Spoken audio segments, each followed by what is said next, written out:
My only real issue was who the Prophet Muhammad was. For me, it was like, is this guy the Dajjal?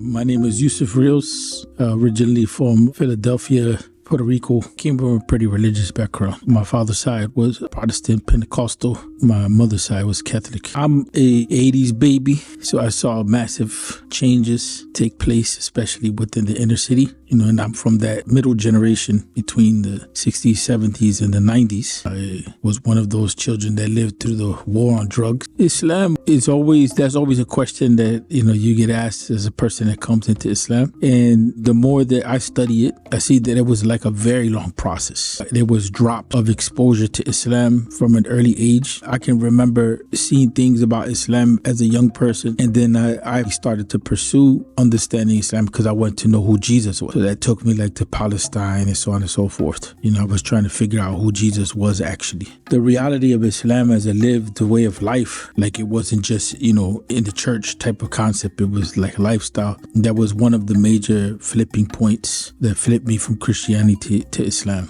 And especially in Catholicism, they have a real big division. Your religious life, if there's levels to that. So in order for you to be really committed, then that means you have to be like a priest or, a monk or something like that. Where as a Muslim, on the everyday, you have a commitment to Islam. I think the moment that I realized that was when I was younger, I was studying to be a priest. So I went through a process of kind of working things out through Christianity first. And I was looking at all the other religions and I was like, the only thing that's really left is Islam. And I was really good with the idea of who God is at the basic level. My only real issue was who the Prophet Muhammad was. For me, it was like, is this guy the Dajjal? Because in Christianity, you're taught that Jesus is the last. So I was still stuck on that piece. But at that point, I realized Islam in Aqidah, this is it. So for me, it wasn't a full process. It's like I had to go through stages. By this time, I had left studying to be a priest. And then eventually I left Catholicism and I was in my college dorm and I was like, what do I do now?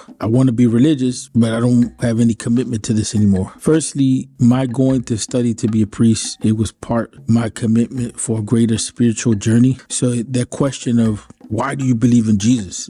Jesus is a man. You're saying that this man is God. It forced me to kind of go deeper into my religion. I wasn't just going to drop it because brothers on the street or on the corner were, saying this is not the truth. So that's what pushed me to kind of look further. And at the same time, I was already practicing. I had my own journey with Christianity, but the doubts and the questions made me look further. So that was a big issue for me to figure out, was this true or not? And I left to study to be a priest with that commitment. If this is not the truth, if this is the truth, then I'm going to veer in this direction. And I spent 2.5 years on that. To be more accurate, what it pushed me to do was look at Palestine because Jesus was attributed as being from that land. And so trying to understand who Jesus was as a human is not easy. There's no authentic biographies. It's a lot of imagination. I'm not saying that it's not things that you can't benefit from, but it's not accurate historically. It isn't scientifically verifiable, anthropologically accurate. All of that type of stuff is missing. So looking at Palestine, where the Muslims were,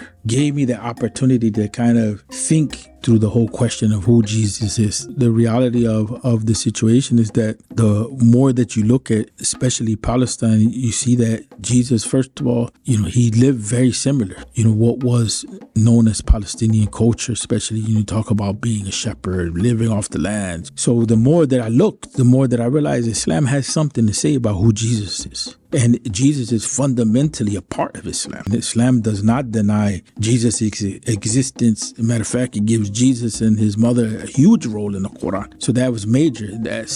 I think that's important for Christians in general to know. The fact that Jesus, and even in their own scholarship, this is backed up, that Jesus worshiped one God. The Trinity confuses that. Whereas their scholarship of the last 300 years have said that no, there's no authentic evidence to say that Jesus said he was God. Firstly, I ended up taking Shahada in the Midwest.